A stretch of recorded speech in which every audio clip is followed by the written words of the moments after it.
Welcome to Sunday evening Vespers. The title of the essay this evening is Rope Surfing Walrus. This event happened right here in Toms River in the post office a while back. The essay goes like this.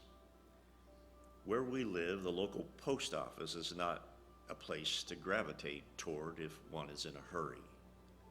There's always a waiting line there, and no matter whether it is in the morning or afternoon, whenever you arrive, at least one of the clerks seems like is going off duty.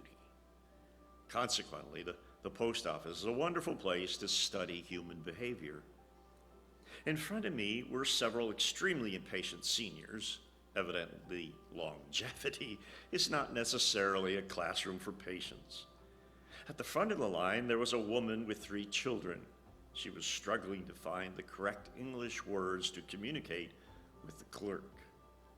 One child, complete with pacifier, was riding on mommy's hip.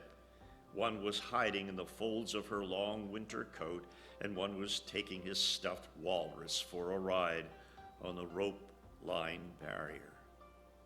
The remaining group of fellow post office pilgrims was typical of the melting pot menagerie of New Jersey. There was a young man with long, uncombed hair and a scraggly beard. He was wearing camo fatigues and army boots. Right beside him was another young man of about the same age, wearing a 3-piece Italian suit, a Rolex watch, and a cell phone stuck between his right hand and his right ear. Mingled between the mom and the seniors, the salesman, the caboman, and me, there were 4 office-type persons of different ethnicities, complete with boxes of letters, office envelopes, or certified checks for postage.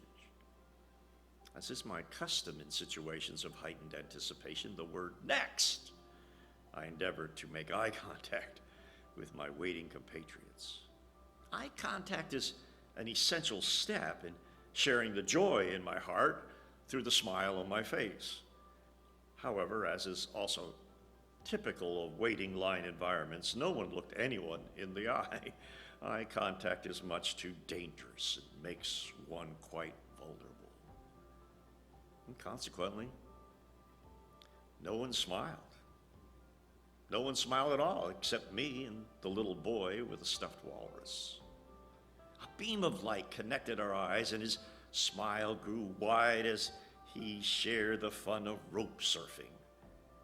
However, much too quickly, his mother finished her strained conversation, grabbed her joyful son by the arm, scolded me with her fire-filled glance, and left the post office in a huff. At the door, her little boy turned around, gave me a gracious smile, and waved goodbye with the walrus. Jesus reminded us, whoever becomes humble like this child is the greatest in the kingdom of heaven. Heavenly Father, would you help us to be a bit more childlike from time to time, us grown-ups who think we've got it all figured out? Return to us some of the innocence. Return to us, Lord, some of the wonder. We rejoice in you, in your presence. So help us.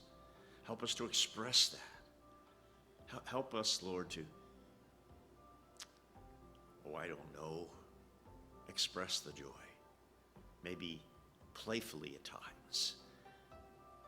Maybe with a walrus on a rope, I don't know. But somehow from our hearts. We ask it in your holy name. Amen. God bless, and we'll see you next Sunday night.